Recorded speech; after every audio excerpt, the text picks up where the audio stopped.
The need for community service and volunteerism has been discussed throughout history by our leaders, including these quotes in the recent years. Everybody can be great because anybody can serve. You only need a heart full of grace, a soul generated by love. We make a living by what we get, but we make a life by what we give. Volunteerism is an act of heroism on a grand scale, and it matters profoundly. It does more than help people beat the odds. It changes the odds. At the end of life, we will not be judged by how many diplomas we have, how much money we have made, how many great things we have done. We will be judged by, I was hungry, and you gave me something to eat. I was naked, and you clothed me. I was homeless, and you took me in. The importance of community in Judaism has played a large role in the Jewish people's resilience and strength over the years.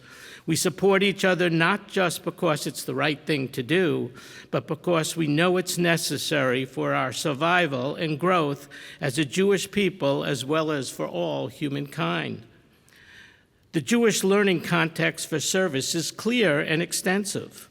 The Torah teaches us to love thy neighbor as thyself some 36 times, more than other commandments. We are instructed to help strangers in our midst as we were strangers in the land of Egypt. It is incumbent upon us to build a better world. Jewish tradition teaches us that humanity must play an active role in the world. The concept of tikkun olam, repair the world, expresses the value of volunteering in Judaism. The world is imperfect, and we have not only the opportunity, but the obligation to help make it better. As I was doing research for this introduction, I came across a prayer for engagement in community that I would like to read. Misha Amar V'haya Ha'olam, our God who spoke the world into being, remind us each day that every one of us was created in your image. Help us engage fully with one another as we strive to understand, support, and continue learning about the ways we are the same and the ways in which we differ.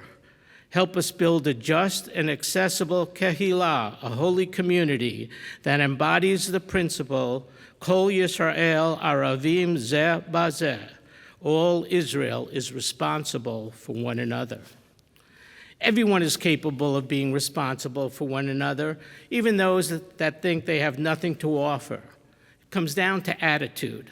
What's in our heart that makes us want to make the world a better place? The Men of Reformed Judaism's Brotherhood Award is presented to a congregant who volunteers and performs community service at WRT and in the larger community at a level that far exceeds the typical resident. Although administered by the MRJ, the award serves the entire congregation and is awarded to honorees regardless of gender. Our 2024 honoree, Carole Levy, has the right attitude. What's in her heart makes her and us want to make the world a better place. Carole has always helped and continues to help others. It's just who she is and what she does, whether as a volunteer or as related to her occupations over the years. When discussing what motivates her to do so, her simple answer was, it's the right thing to do. When discussing, and then further, she thought and said she did recall growing up in a home where her pharmacist father was a volunteer fireman and was always helping others in the community. During her undergraduate studies at Radcliffe and after, when she was a teacher and a professor, she worked on early English as a second language program.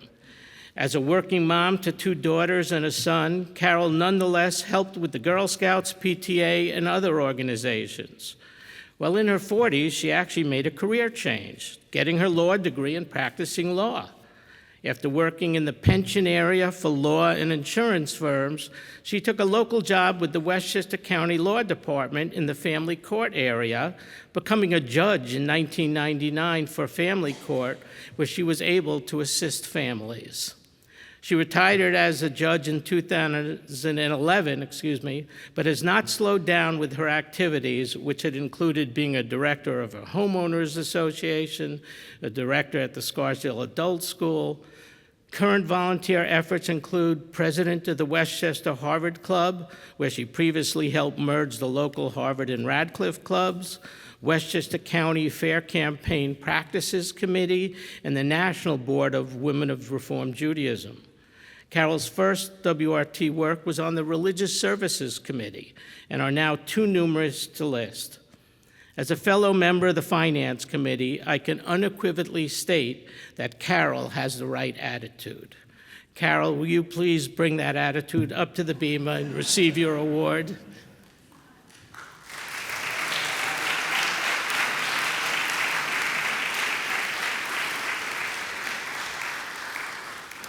And the plaque says, the Men of Reformed Judaism at WRT Brotherhood Award, presented to Carole Princer Levy for devoted service to Temple, Judaism, and the community, 2024.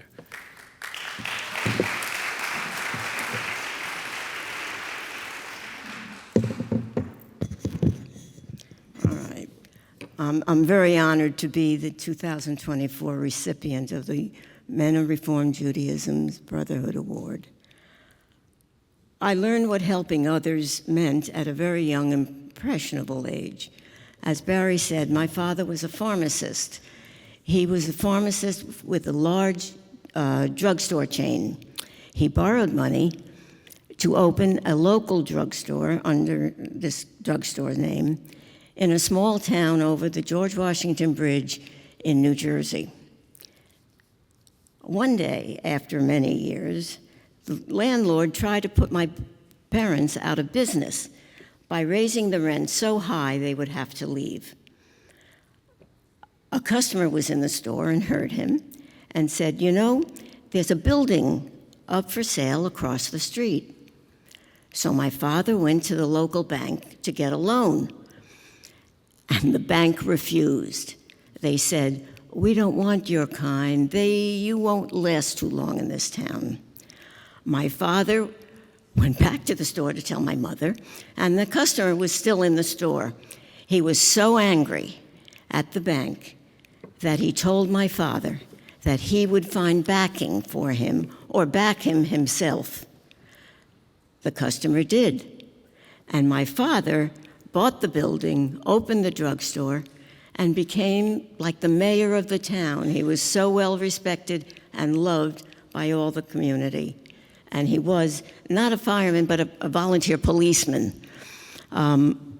This power of helping somebody has stayed with me and really guided me. The Parsha Naso for tonight is the longest Parsha in the 54 weeks of Torah portions.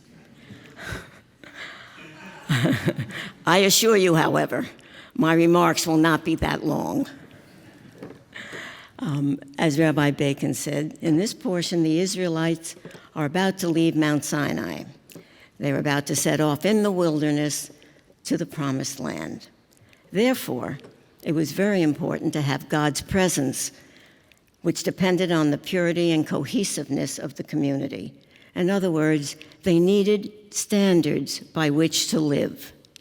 Therefore, God tells Moses the following: "Tell the Israelites to put outside of the community, outside of the camp, any male or female who is physically impure. Next, a man or woman who commits any wrong against another must confess the wrong and make restitution. Next, a woman who is accused of adultery by her husband must be put to a trial by ordeal, a trial so horrific that the rabbis later rescinded it. Next, a description of a Nazirite, again, either man or woman, who interestingly could not drink wine because it led to adultery. Next, the priestly benediction, which is probably the most recognizable because we heard it tonight. And finally, a recitation of each tribe bringing gifts, same gifts. At first glance, these segments seem unrelated. What do they have in common? Remember that at this point, the Israelites are going out into the wilderness. Clearly, there are rules to form a cohesive community, a common standard by which to live. God is giving the Israelites a framework. It is important to note that the commands relate not only to men, but specifically stated to man, woman, male, female. But in reading the Parsha, one rule caught my legal eye. When men or women individually commit any wrong toward a fellow human being, thus breaking the eternal, faith with the eternal, and they realize their guilt, they must confess the wrong that they have done. And then it goes on to discuss restitution for the wrong.